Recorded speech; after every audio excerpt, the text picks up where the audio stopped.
We have the self-doubt in our heads of, oh, well, maybe I'm not qualified, or maybe I don't have what it takes, or maybe I don't, other people are way more advanced artists than I am, or other, whatever, that inner critic. So we start to turn up the volume on our own self-doubt. We start to listen to all the opinions of everyone else around us. And before we know it, we talk ourselves out of our own truth. And this happens to so many people. And in the book, Believe It, like a big part of why I did it too is like, I talk about the journey of how to love the circle around you, but how to turn down the volume on the stuff that's not for you. I truly believe that the most important words in the world are the ones that we say to ourselves. And your ability to navigate rejection, your ability to, as you say, get quiet and still seems to be, both here in the show and in the book, like absolutely foundational. Give us a little bit of like, how long did you work out that muscle? Was it 3 years? Was it a lifetime? Was it just in a professional capacity, or do you make use of this in your personal life? Because as you said, not only is this story bigger than you, but it's bigger than business. It's about humanity. And, whether you're successful in business or you feel fulfilled in life, there's not that much gap between those two things. You can, if you have this skill set, I believe you can create or cultivate fulfillment in all these areas of your life. So was it professional, personal? And how long did you feel like it took before you had the resilience, or did it just happen at the right time and you just continued to hone the muscle? Give me a little bit more color there. Yeah, I feel like it is a work in progress still. I feel like it's a lifelong journey. There are so many areas in my life where I went from just completely being overrun by self-doubt and learning how to turn down the volume on my own self-doubt. And I literally, Chase, would imagine, I talk about in the book a lot, this idea of like this imaginary microphone or this imaginary volume dial, right? And, there were times where, I got a strong rejection that hurt so bad from someone. And it's hard when somebody rejects us or says something about us, or we keep telling ourselves, things that are maybe reflections of past mistakes or past miscalculations. And we start to label ourselves as things and repeat them over and over. And, I'm still a work in progress at this, but I think, one of the tools I talk about in this book is how do you learn to really just turn down the volume on those things and interrupt them when you start to tell yourself those things, right? Or repeat words that someone else said to you, or a label someone else put on you, or a past mistake you've made. It's like, how do you turn down the volume on those things and turn up the volume on things that serve you and that remind you of who you are and your strengths and your capabilities and your, all those things. It's a work in progress for me. So I still deal with it every single day. And, there's a lot of areas professionally and personally that I've, learned to believe in myself and trust myself and know I'm enough in. And then there's other things related to body image that are still challenges for me to this day. As I've been so blessed to meet amazing people like you, like Oprah Winfrey, like there's so many people, right? And I share this, Oprah read the book cover to cover, and she was the first person that read my manuscript. And because I wanted her blessing to share a few things in the book, not about, oh, how cool is it that Oprah's my mentor, but, oh, I'm still scared to call her.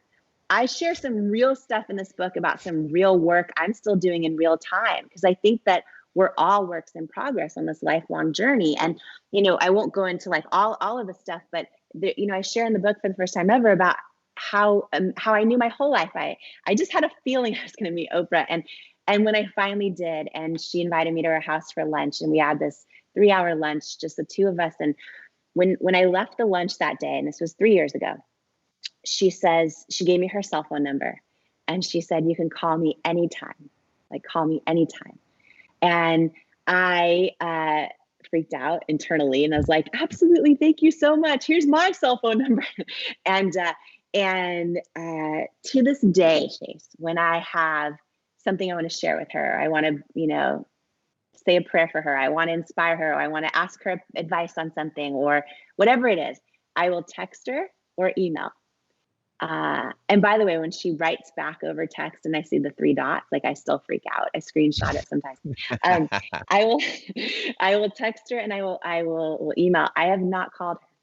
I've not called her. And I had this big realization fairly recently, and I wasn't proud of it. And I realized, oh, wow, I still don't believe deep down inside that I'm at the same like vibration level as Oprah to just call her up. And that's something I'm working on in real time, because I know that's a lie. I know every one of us, every human being is worthy of calling each other up. You know what I mean? Like, we're all the same. We're all connected. We're all in this life together. Like, we all have the same hopes and doubts and fears. And so, for me, it's really a work in progress. There's a lot of areas in my life I've figured it out. And so I'm now working on applying some of those same principles and lessons to different areas of my life, and to making better decisions. And I think too, the better we get at it, we also learn to trust ourselves when not to trust ourselves, right? For, starting a company with my partner, and then we both ended up working 100-hour weeks for 10 years. And I share all about that too, because a lot of people either are or are thinking about starting a dream with a friend or a family member or a partner. And, that comes with so much, right? And to this day, part of why I decided to sell the company was because I learned to trust myself, to not trust myself. That if I stayed running it and owning it all, I would still probably be addicted to work, and still probably be working 100-hour weeks, and still probably not have had a baby, all the things. Because we tried for 10 years while working 100-hour weeks to have a baby, and it was just a crazy journey. And so anyways, I made the decision in big part to sell the company because I didn't trust myself. I trusted myself enough to not trust myself that I wouldn't miss out on life. And so it's all a big journey, and it's all a work in progress. And to this day, I think it will be the rest of our lives for all of us.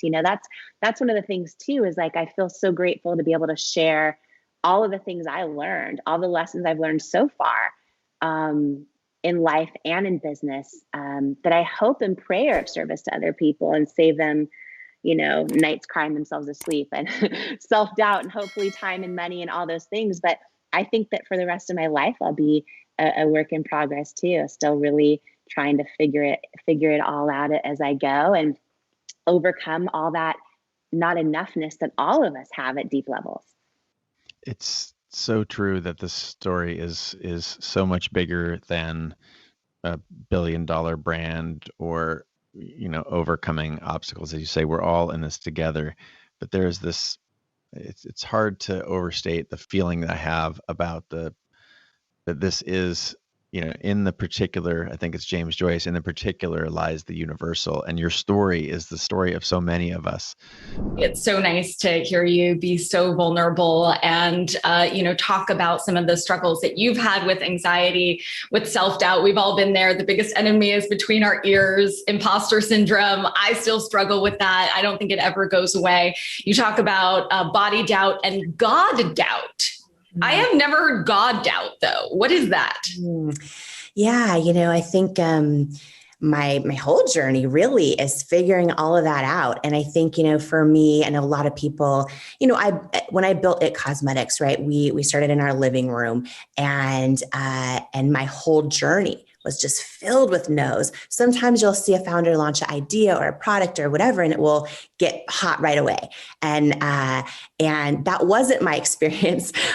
My journey was, and by the way, to answer your question, figuring out how to overcome not just self-doubt and body doubt, but God doubt was critical in my journey of starting with literally no money in my living room, building $1 billion company. Because it was really a journey of so much rejection and hearing so many no's along the way, and learning how to, well, first of all, I prayed like crazy, but I also doubted God exists a lot of my life. And I really learned in my journey how to turn down the noise and the volume on self-doubt and other people's opinions. For me, when I pray and I just get this gut feeling, like I think I've never heard God talk, but for me, in my own personal faith, I believe, God talks to me through my intuition.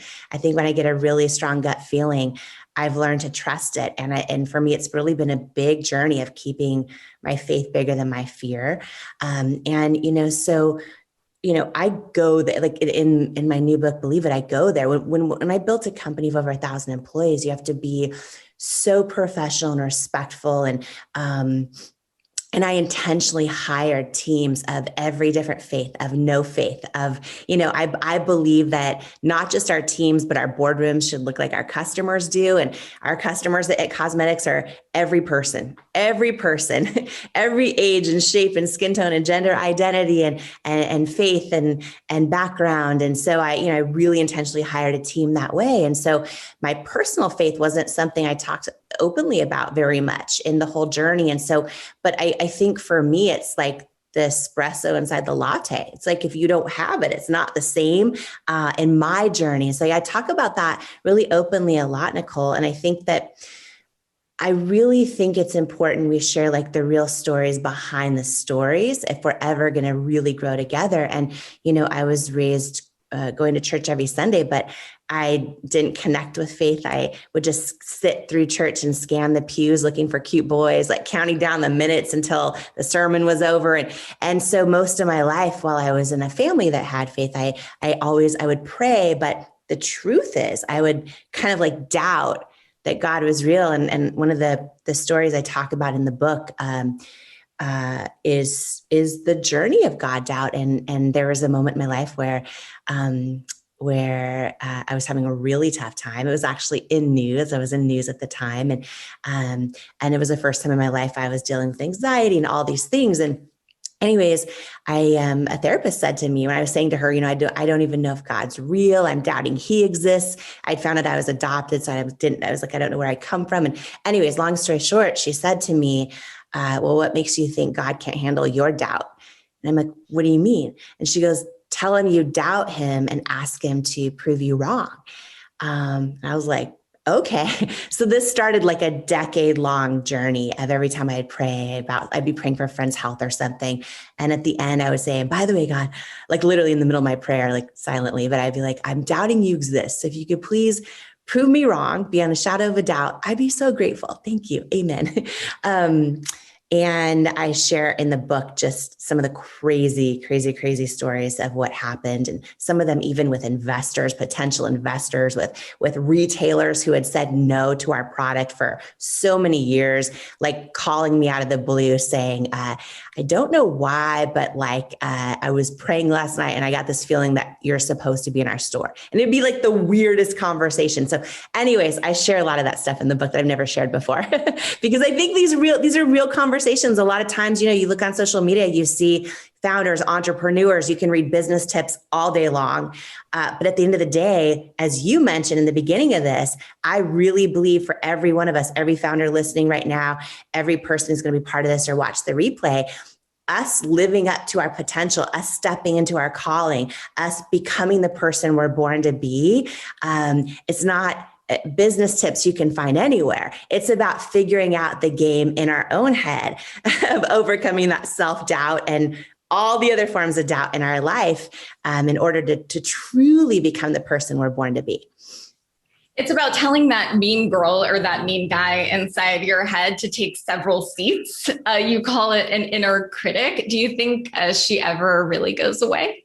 No, I think that inner critic can get so loud. And I think that so often, and especially as women, right, you look at a lot of the research out there that shows that we'll often make decisions by consensus, right? Like you'll see, even it's from the time we're little kids, you'll ask an opinion and we do this still as adults, ask an opinion, and typically women will go, oh, and they'll take a survey, friends or family, and then we have our own inner critic. And what I think happens to a lot of us is we start to confuse that inner critic or that inner self-doubt or other people's opinions with our own truth, with our own knowing that we all have. I believe we all have a knowing. And I believe our gut is always more stronger than anyone else's advice. But I think what happens so often is that inner critic gets so loud, and we don't learn how to literally, like when I hear my own inner critic, and I don't think it ever goes away. I imagine myself turning down the volume and replacing thoughts with something that I know is true, or that I just want to decide is true anyway. and that's more, more empowering. And I think, I started at cosmetics in our living room, close to no money. And I poured every penny I had into the business. And I thought, okay, if we can create just a great product that really works, it's just going to sell.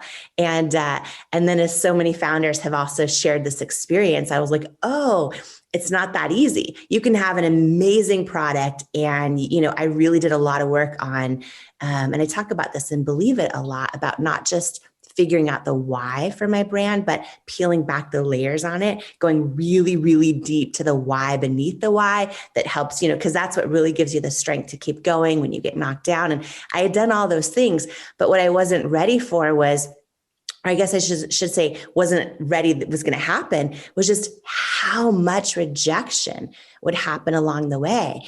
And when people tell us no, or a lot of other words, right? Like when people literally look us in the eye and say, like, you're not the right fit for us or our customers, you're not right for our stores.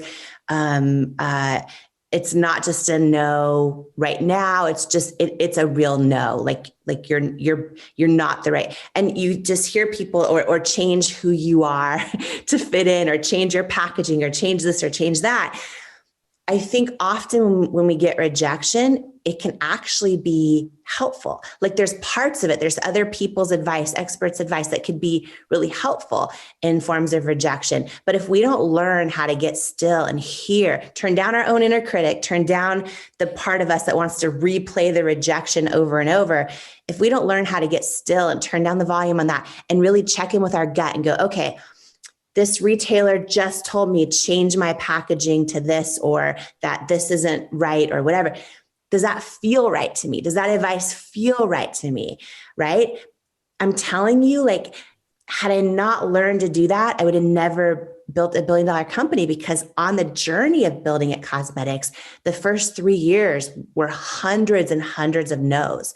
Like all of the retailers I love and shop at my whole life. And like, I would save my tip money as a waitress at Denny's to like buy a MAC lipstick or Lancome eyeliner from these beautiful stores. I love these stores. And they were all telling me no, that I needed to change who I was, or change our packaging, or our packaging was too accessible. It needed to be way more luxurious, or I was using real people as models. And, and at the time when I launched at cosmetics, it wasn't really being done.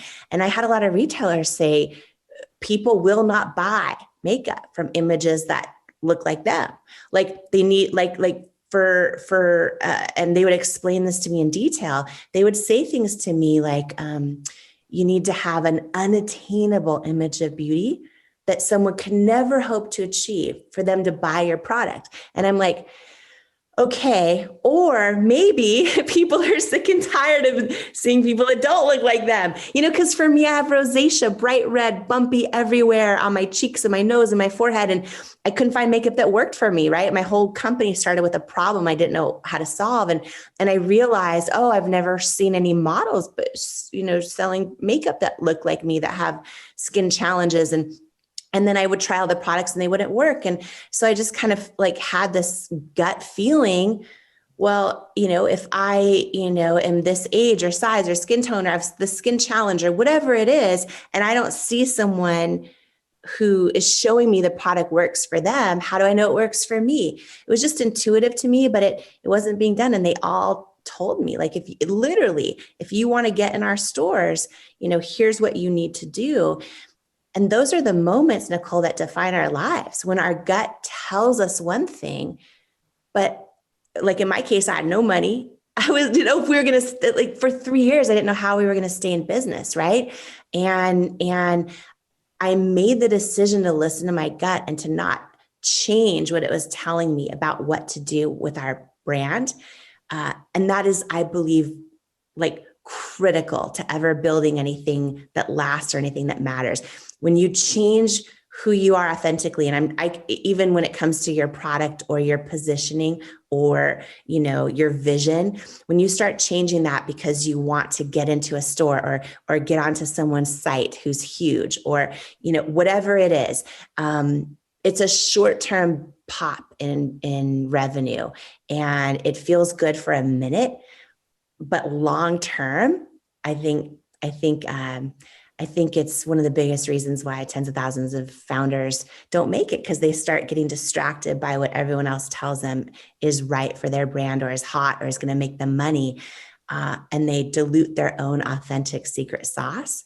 And at the end of the day, you can't fake authenticity, and customers are smart and they know it. And over time, it never works when you go against what you authentically know for your brand. With your journey of, like, going from not believing in yourself to believing in yourself and believing you're enough, how was it a decision that you made, or was it really just this, process of basically your entire life up until then?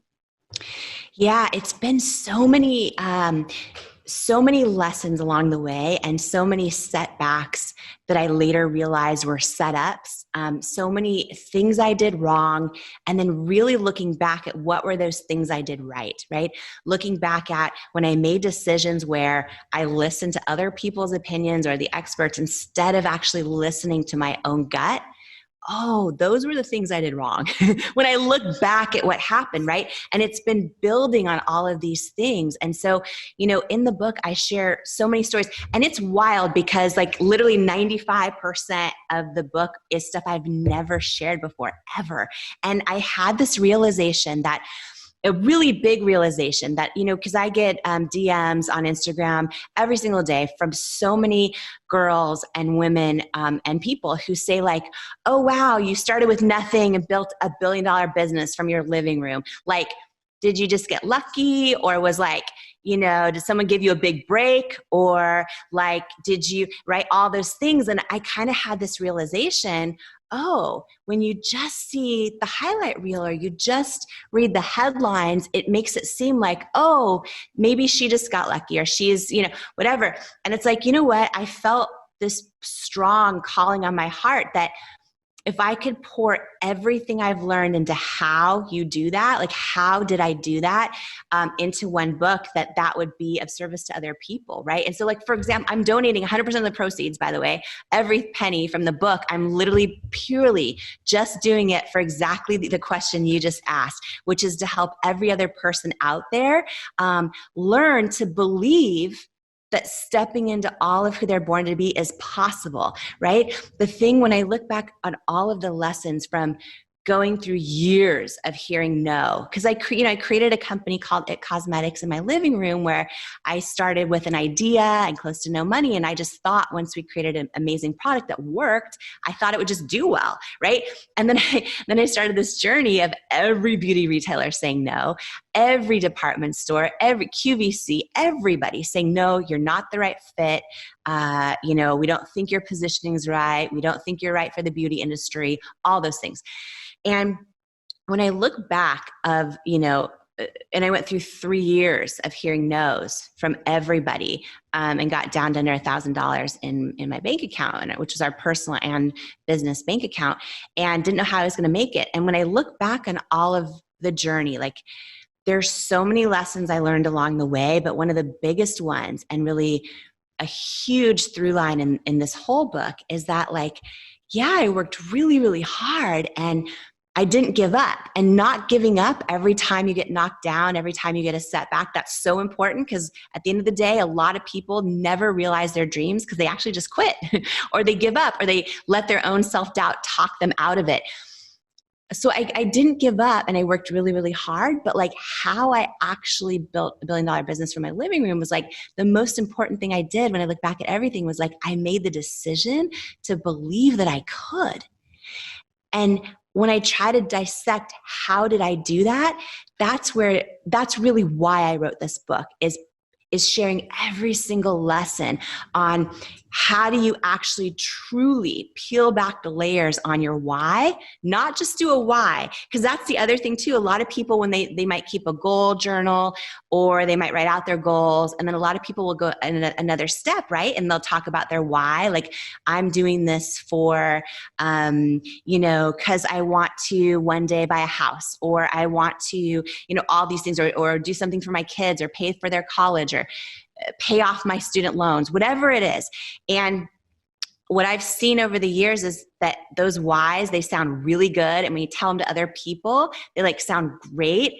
But if it's not deep, deep, deep, deep, deep to your core, you're going to quit. It's not going to be strong enough for you to keep going when you face all these setbacks. And so one of the things I talk about in the book was like, because I've done a ton of things wrong. And I share those too. I've never shared this stuff before. I'm actually freaking out, to be honest, but I just know it's not about me. It's going to be of service to so many people to know they're not alone in their setbacks and in their hard times and in how to handle them.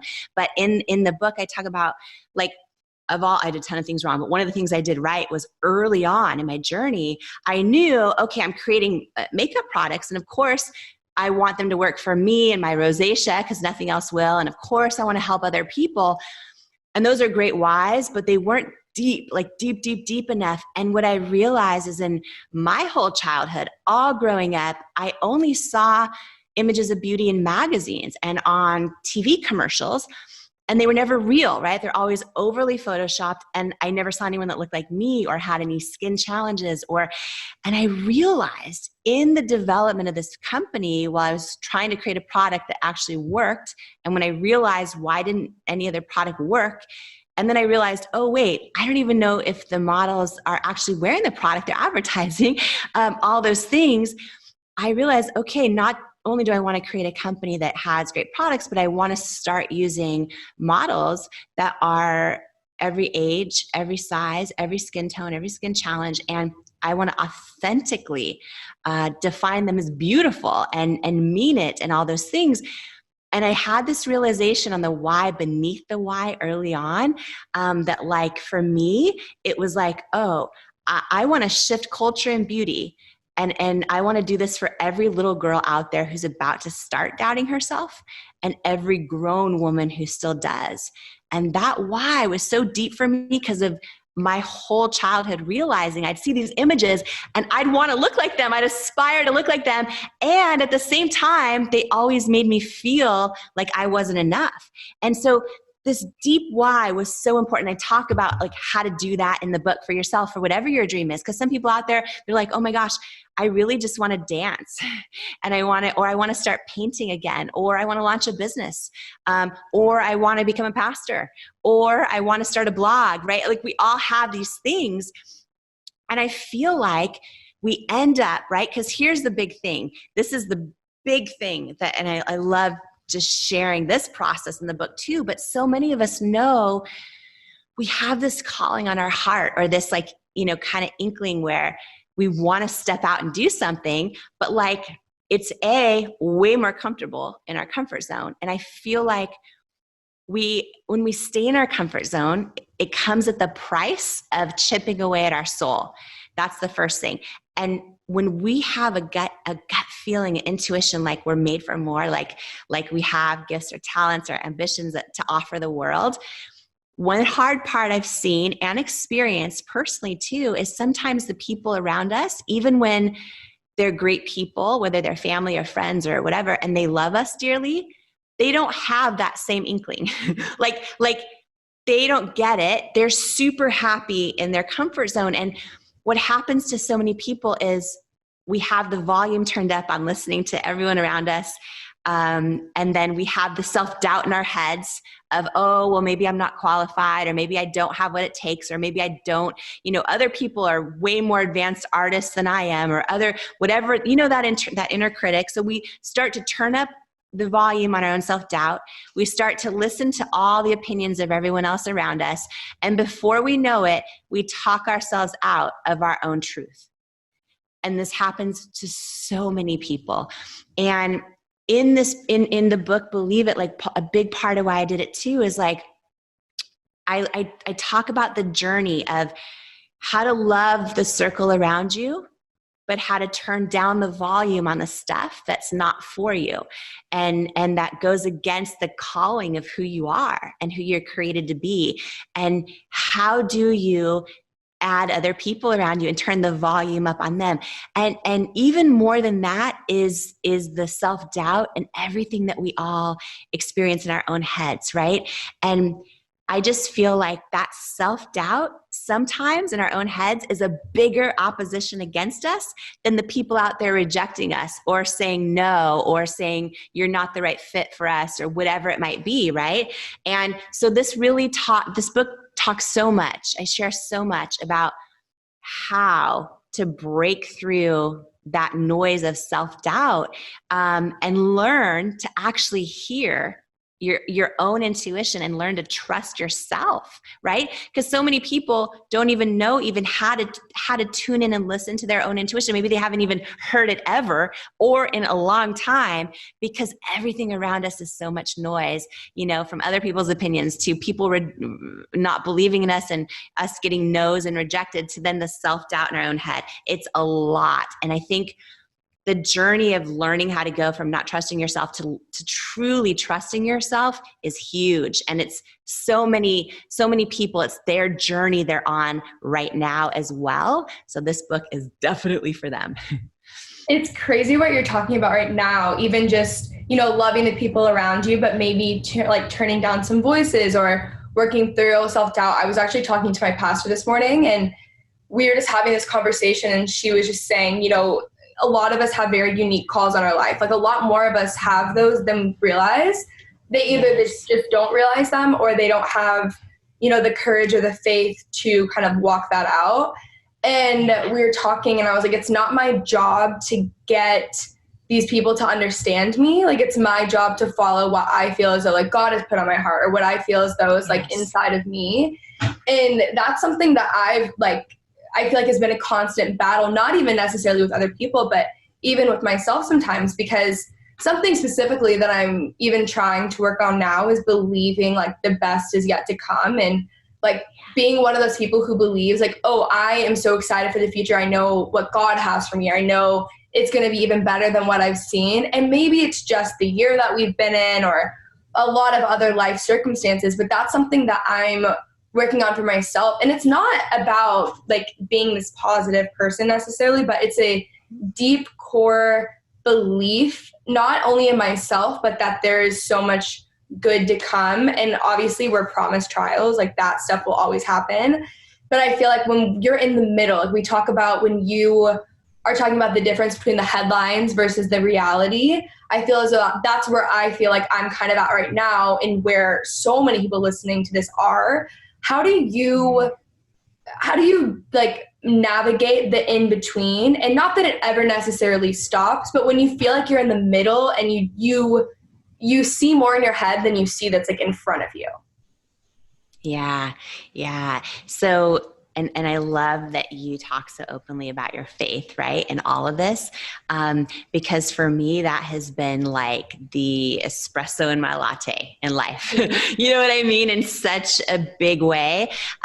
So a couple things. I think that, and I have known this, but sometimes we know something, and until we actually truly experience it and look back, then we're like, we go from like believing it to like being certain of it, right? And in my journey, the thing that I know for sure, I know this for sure, is that every setback we experience is God's way of setting us up. Every setback is a setup for all that is to come.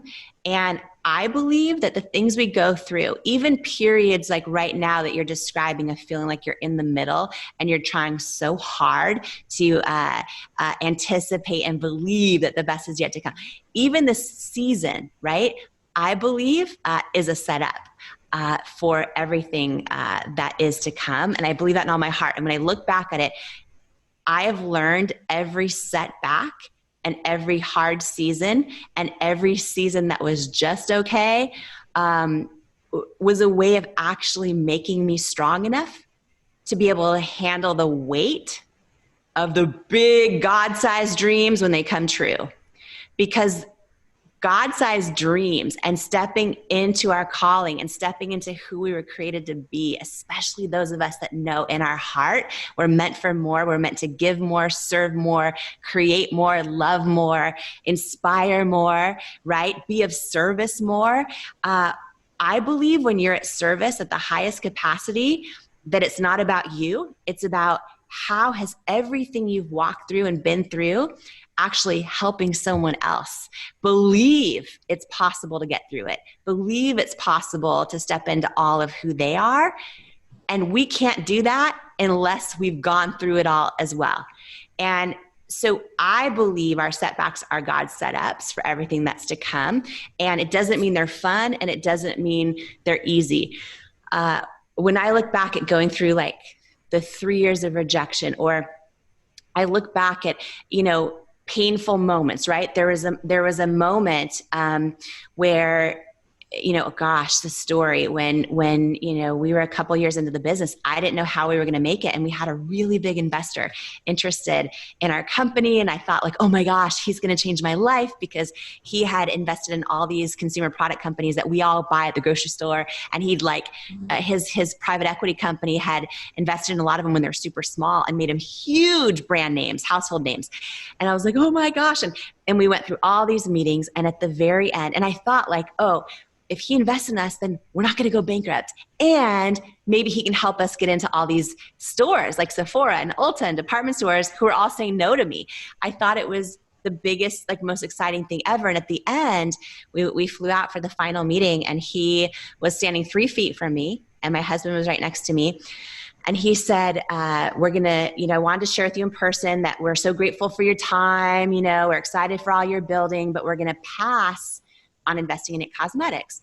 It's a no. And I remember saying, okay, can you give me some feedback? Can you share why? Because I always think feedback's a gift, usually. And he said, do you want me to be honest with you? And I said, yes, please. And he said, I just don't think women will buy makeup from someone who looks like you, with your body and your weight. And when he said my body and my weight, I remember this moment where I was looking at him, and it's almost like I was watching his lips move in slow motion as these words were coming out. And I felt my whole body flood with this lifetime of body doubt and self-doubt. And it was this moment where it's like I was staring my own fear, straight in the eye. And I knew I had to keep my faith bigger than it. I also knew in that moment, deep down inside, I had this feeling, and this is why it's so important that we do the work of learning to listen to our gut and learning to trust ourselves. Because in that moment, I had no proof around me that this company would ever grow or become successful. And then I have this person in front of me that I saw as a visionary. I saw as someone who truly created stellar brands. And he's telling me, no one will buy makeup from someone who looks like me, my body and my weight. And I had this feeling deep down inside my gut in that moment that he's wrong. And I also knew if I was ever going to prove it, I would have to figure out how to believe that for myself. And the other thing is, in that moment, I didn't even get mad at him. Of course it hurt me, and I had to learn, we talk about volume. I had to learn how to turn down the volume on those words from being on the repeat button in my head over and over and over for years. But I also knew in that moment, he's passing on investing in my company because the sole reason I want to create this company, he's been impacted by the beauty industry his entire life. And he's learned, just like we've all have been taught, you have to look a certain way to sell something, right? And so he was just, I don't want to say a victim, but like a byproduct of what he's seen his whole life on television and in magazines. So it fueled me. And this is part of why mindset is so important, and why not slipping into that like woe is me victim kind of mindset. It was like, oh no, you know what? This is a gift. This is a setback right now. It really sucks.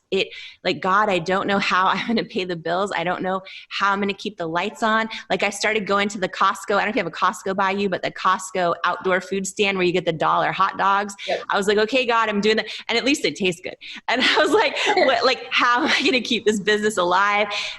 That setback was a setup, because it fueled me this deep, deep, deep why of like, oh, even this dude is like this dude in a business suit who has probably never bought a beauty product in his life is impacted the same way women are by the industry. And it fueled me. And so I believe, and really honestly, the reason I wrote this book, and like I'm literally donating 100% of the proceeds of the book.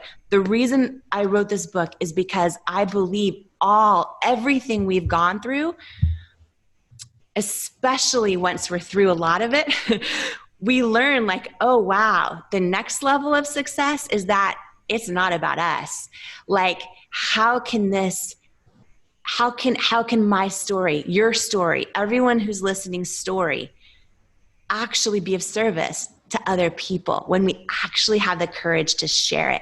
And for me, that's where I get my greatest joy. And it's like the lessons and the stories in this book, if this can save other people from making a lot of the mistakes I made, and save them at least some nights of crying themselves to sleep at night, but more importantly, help them on their journey of like believing themselves, trusting themselves, like knowing they're enough, and just deciding it's possible to step in to who they were born to be. Like, to me, that's everything. And so the season you're going through right now, okay, don't even get me started right now on your calling, because first of all, you are magic. And so many people listening right now will agree with me. And everything you're going through right now is of course part of your own journey, but we all have the blessing of being able to listen to you and then actually have it fill us up and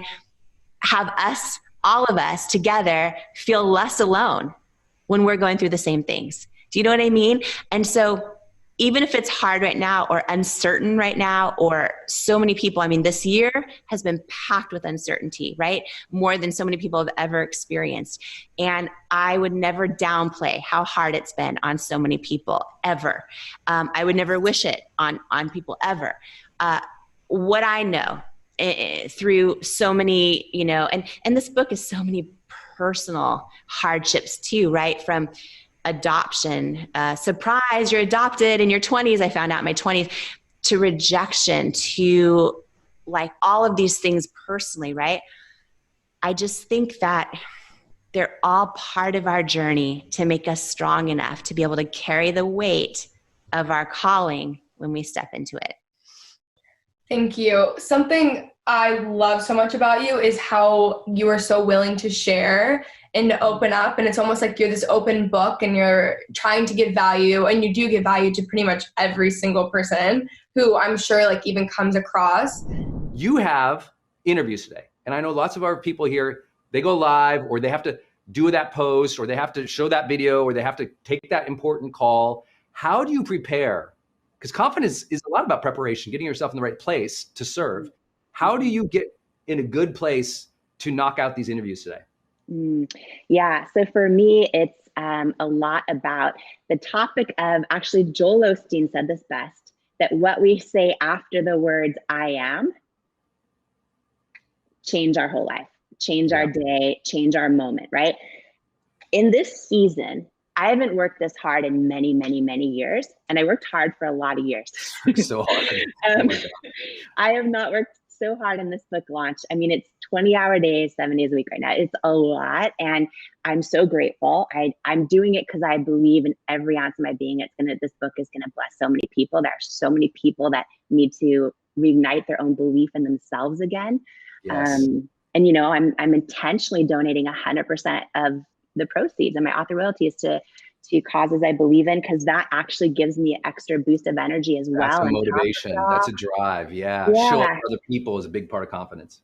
Yeah. And I think a really big part of confidence for every single person is starting that to be truly mindful of what are those words we say after the words I am, right? To use it, to say it the way that Joel Osteen so beautifully said it.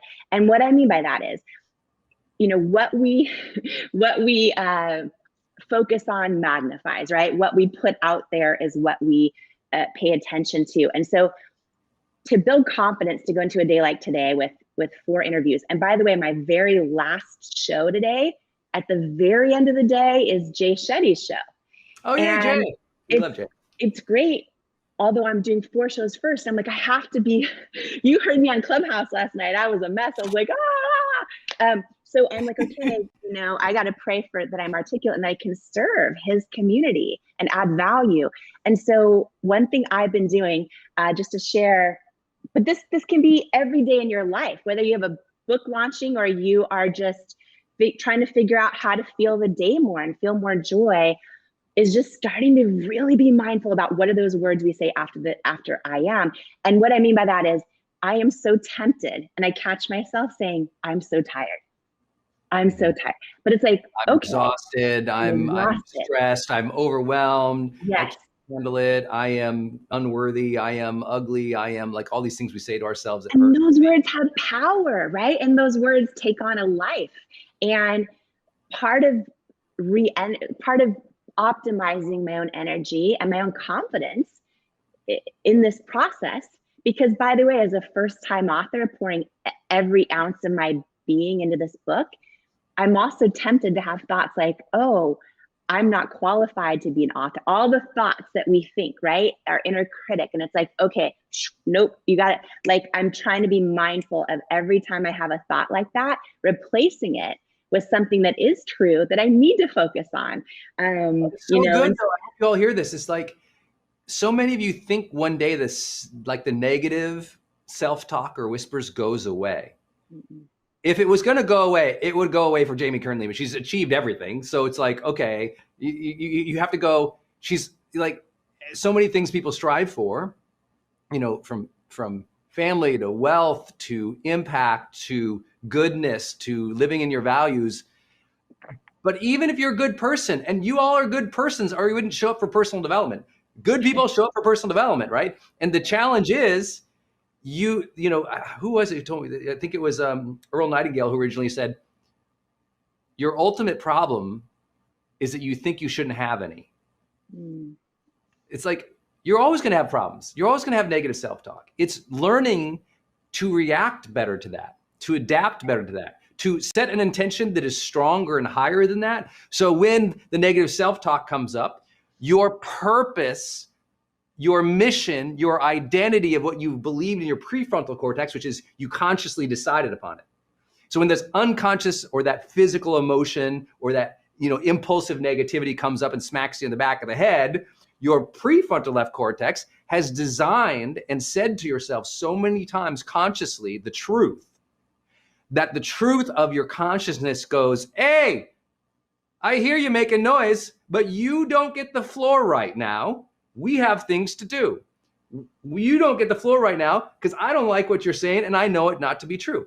So you consciously program yourself so many times with personal development over and over and over and over again that when the noise comes up, you're more able to battle it back and grab on to that pull of your truth. Grab onto your pull of your destiny, of your greatness, of the things you've conditioned that I am this, you know, I'm capable, I'm worthy, I'm ready, I'm willing, I'm a hard worker, I care. All these things we've said to ourselves over and over and over again, bam, we're pulled in that direction because we put it into our brain so many times.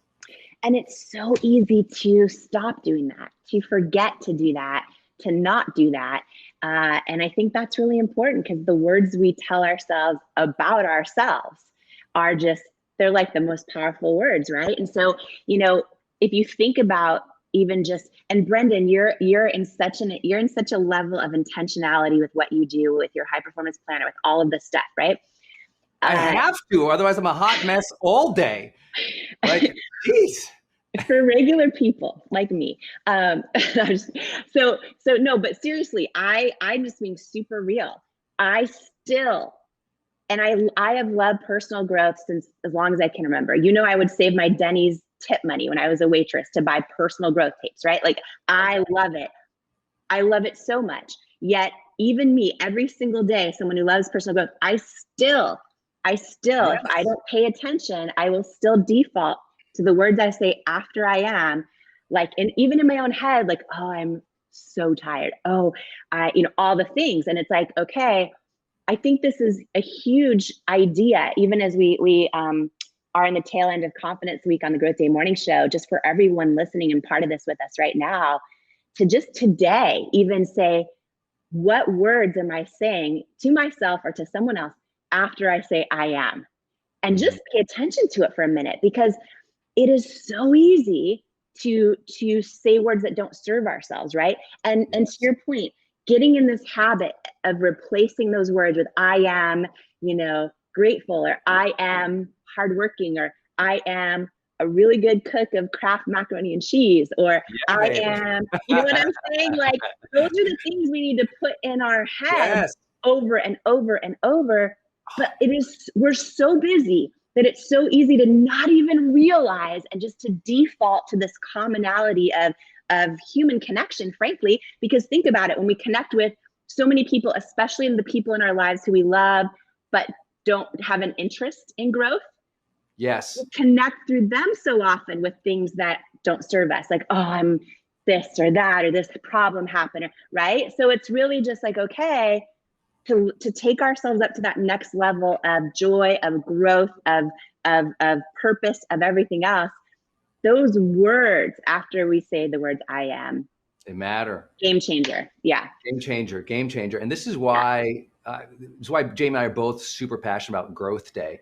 I know we have a lot of members new to the community. I'm watching the comments. If you're not a member of Growth Day, please just go to growthday.com, just growthday.com, because for less than $1 a day for the whole year, you get the best personal development trainers training you and teaching you live, and you get the replays. But here's what's cool, that most people, like, when you're in Growth Day, you can also play those replays or watch it live with your family and with the kids. And I bring this up specifically because that I am part, that negative self-talk, you know when that is formed? That self-talk is ingrained for 20 years of people's lives, on average, 27 years of people's lives before they engage in personal development. So the vast majority of the world, we have this data, the vast majority of the world does not consume, buy, or purchase any personal development until they are 27 years old.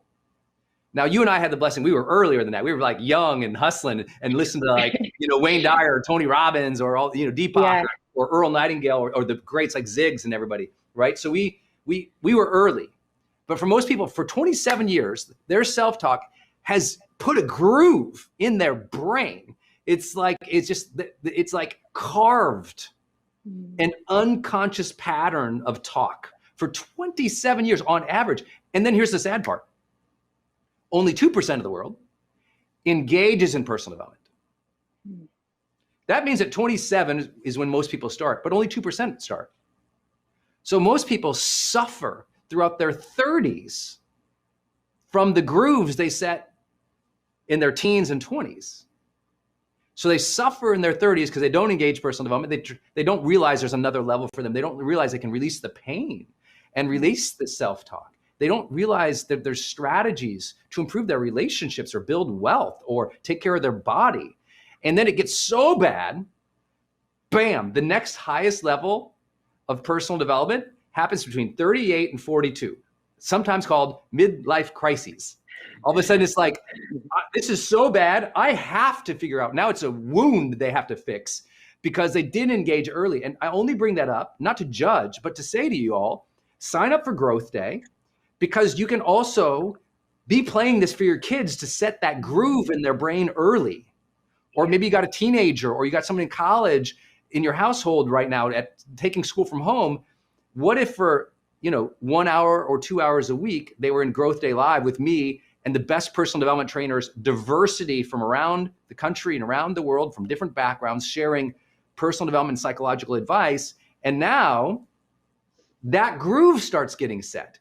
And so, you know what, because it's hard to overcome later if you don't set the right groove early on. So stick to your personal development, listen to your podcast, be in Growth Day, share that with your family. And I think it just makes a difference for the next generation in a big way. That's why I'm passionate about it. I get big way. Right up. I wanted to ask you about something that I think has affected you. I know it's affected you, but so many people listening have this in their life, and maybe they shove it in the back of their mind, but it's still there. And that is this idea of labels.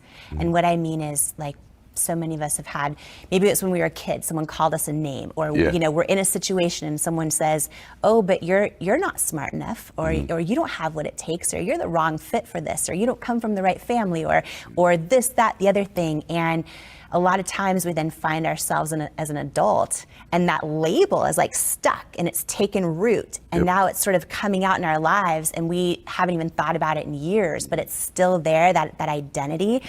When you were, I think it was 8 years old, you were called Eddie Spaghetti. Eddie Spaghetti. Can you share how that happened and how you did or didn't let that label take root? But I talk about this in the book a lot too, is that, and how to overcome it, which I have. That part of me, I've leveraged into something pretty strong. But I talk about in the book that a lot of the beliefs we have about ourselves were installed in us, our identities, these thoughts and concepts we believe to be most true about us, our worth, they were installed in us when we were defenseless as kids. So it's like, be a good boy, be quiet, be a good girl, don't do that, don't make too much noise, and you start to develop this identity when you're young, and then when you get out into the world, because you believe it, you confirm it, and then you gather more and more references for it, and before you know it, you're 20 or 30 or 35 years old, and it's who you are.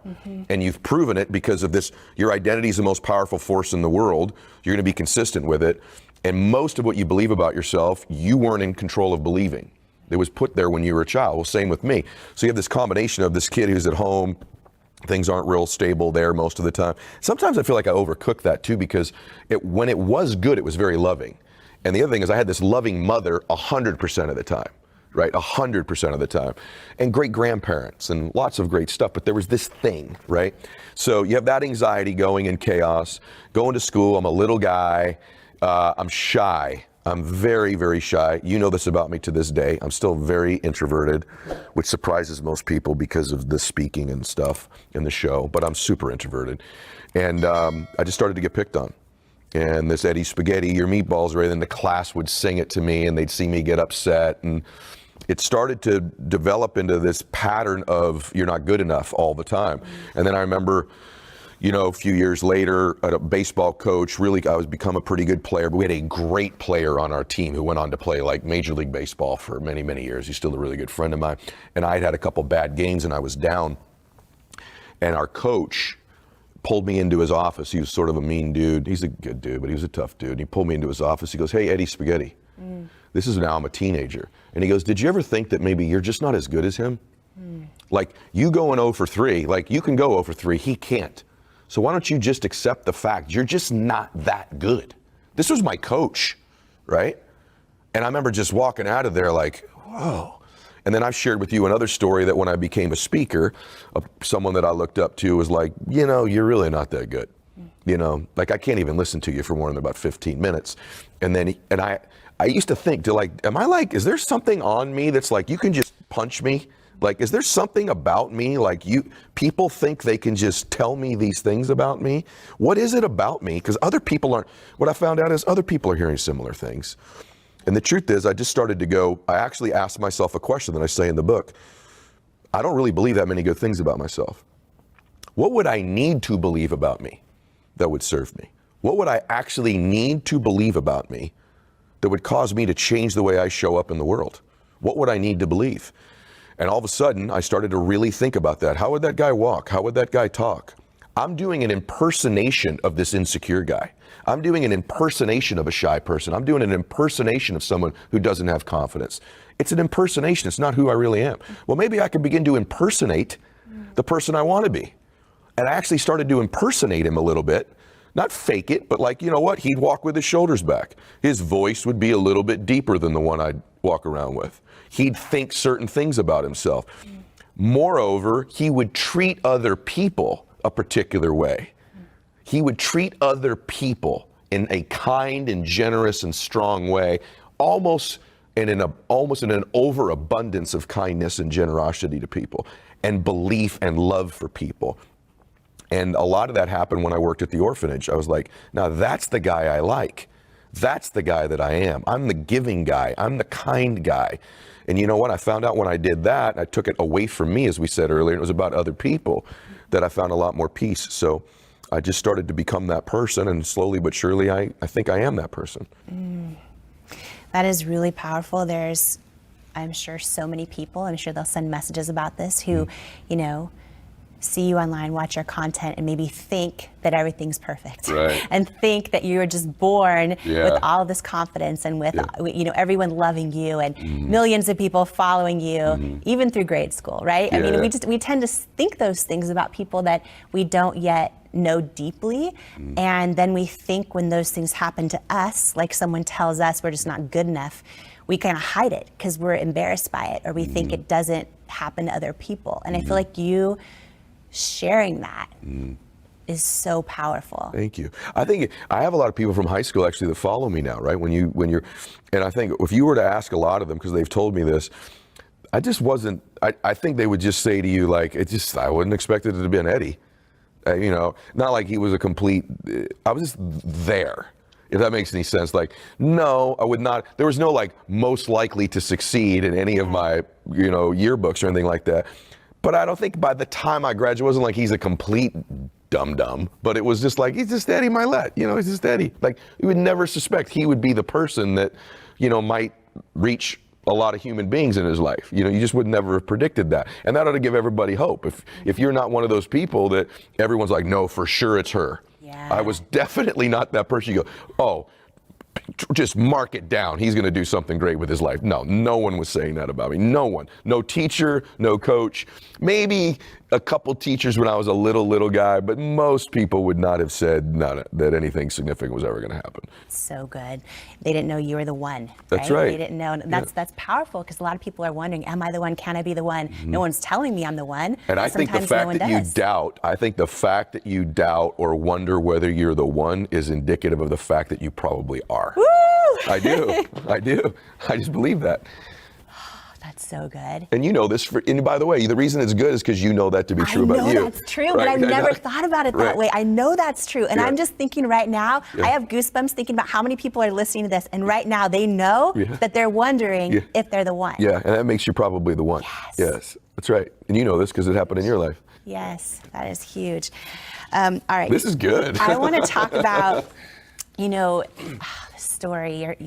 Can you share with everyone this story? I feel like someone needs to hear this today, about your first grade teacher. Yeah, Mrs. Smith. Yes. So, I'll even elaborate on it a little bit. So I had no confidence at all, and I was getting picked on. This is what I think happened.